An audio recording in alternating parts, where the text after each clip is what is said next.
I feel like as a nation now, we sort of time our whole calendars around the MAFS dinner parties because they're iconic and they're the perfect place for all those people to air out any grievances. So last night, I don't know if anyone ate anything, but the food wasn't the only thing being roasted as returning groom, Eliot, found himself in the hot seat. We sat down, right, on camera, and we had a whole conversation that we agreed that we weren't right for each other. That didn't happen. At the restaurant. You had about 5 margaritas, so you might not remember. Oh, my God. Hell yeah. Don't even, mate. Well, it's the truth. And that's you're a idiot. Okay, we need to just say, I wish we had a little box up in the corner just Watching there. the reaction. Watching the reaction of Elliot live here. But anyway, he's here, so He's let's here. I feel get like the every time I reaction. come here, there's an incriminating video being played No, right let's just before know you your bring first me sight, on. mate. That's enough. I'd like You always to bring the receipts. I would like to begin by saying you're a good sport for being here this morning because that yeah, was not no. comfortable for you, and I'm sure it wasn't comfortable But we watching it literally just back. saw you doubled over with your head in your hands then. Yeah. With no one saw that then, but we did. Yeah, I was crying, not laughing. So No, I'm only kidding. what is your reaction now to how that all played out last night? Do you have regrets? I mean, oh, yeah, of course. Like, there's definitely things I could have handled better. What you don't see with that dinner party is I mean, that looked intense. It was about 10 times that in person. Like, Right. It was like a panel of 20 people just like screaming at me. And so I kind of dug my heels in. I got a bit defensive. Yeah. It's hard I'm not to be only defensive human. when 20 people are are yelling rounding at on you. Yeah. But yeah, watching that, I definitely think I could have handled that better.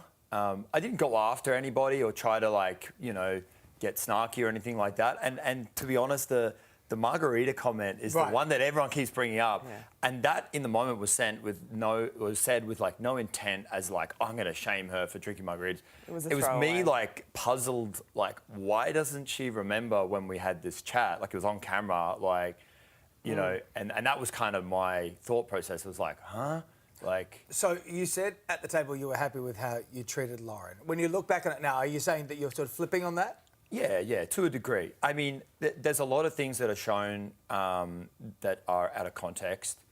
You have an argument between two people, and if you only show one side, it looks like that person is attacking the other person. So that's one thing I would add. But yeah, definitely I wasn't very sensitive to her when I left, and I could have been a lot more sensitive for sure. Okay. Yeah. So when you turned up to the dinner party, because it's your first one, right? The one we saw last That's night. right, You didn't you make didn't it go to before. the last one. Imagine walking into that as your first one. So, well, what was your feeling walking into that? Did you go in there expecting that maybe you'd have to issue some level of apology or maybe make amends? I went in there, yeah, I did.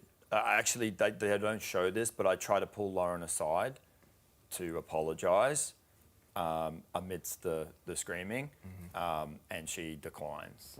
Right. So we had Veronica on the couch yesterday. We like Veronica. She's lovely. She's fun, hilarious. right? She's so good. So fun. We asked her about how she was welcomed into the group. This is what she said. But did you feel like when you walked into the dinner party, just welcomed by the group? Thank you so much for coming. Amazing. So she didn't really have a response. How did you feel? Did you feel protective about bringing her into this and all of a sudden this drama explodes? Because she's not to expect it. I mean, it's married at first sight. It's not like you're going to walk into a polite tea party, No, I wasn't expecting it, frankly. Right. I did not realise there was that level of, emotion involved in it. Yeah. So how were you feeling? Somewhat naively, yeah. At this stage in the experiment, how were you feeling about your partnership with Veronica? Is this a better match than you and Lauren?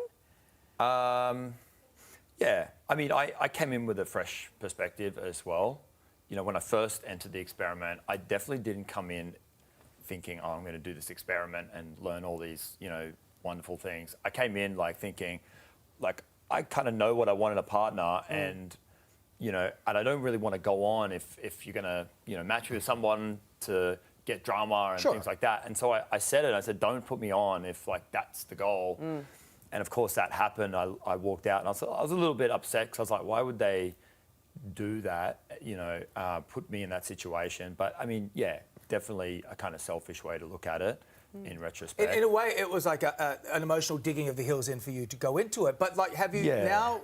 I see more of a pivot from you now. Well, when I came back, I definitely came back with renewed perspective and thought, I see how this kind of works as an experiment, and it's not just about trying to find the love of your life, you know, because you look at the track record, that's definitely not the goal of it. It's more about learning about yourself, learning about your partner and things like that. And I kind of got that second time around. But maybe part of it is getting yourself out of your type as well, because if the type hasn't worked for you so far, then maybe that's part of the problem. 100%. I agree with that wholeheartedly. Okay, so Sunday is the commitment ceremony. You go from that to Sunday, it's wild. Nervous were you fronting up to John for this after your last encounter? John's not a bad guy. I wasn't nervous about talking to John. I actually welcomed that format a lot more than the dinner party. You know, the dinner party, anytime you try to, you know, give a sentence or an answer more than 5 words, you're going to get interrupted. Someone's going to yell over the top of you. It's like a yelling match. You know? I would welcome being able to sit down and discuss things openly in a longer format so you can, like, actually get to the bottom of these things. Yeah. Not just, like, what you can clip together and, you know, in a dramatic way. Well, Matt, good on you for coming in again. Sounds like they had more material than they could handle to clip together on last night's episode. We haven't even touched on Billy and the wife swap comment, but we'll have to leave that for another time. There's so much going on. Hey, thanks for coming in, Eliot. Thanks, Eliot. See you soon. Don't miss this week's commitment ceremony as Married at First Sight continues Sunday at 7 p.m. on 9 and It's 9. still early in the season, too. Still early. We keep forgetting. Hey there, Today fans. Sarah and... What's my name again? Oh my goodness, Carl. Hey, thanks for watching our YouTube channel, though. Subscribe now for more news, special reports, and amazing Aussie stories. And Carl misbehaving, Whoa, of course. that never happens. Always happens. What's she talking about?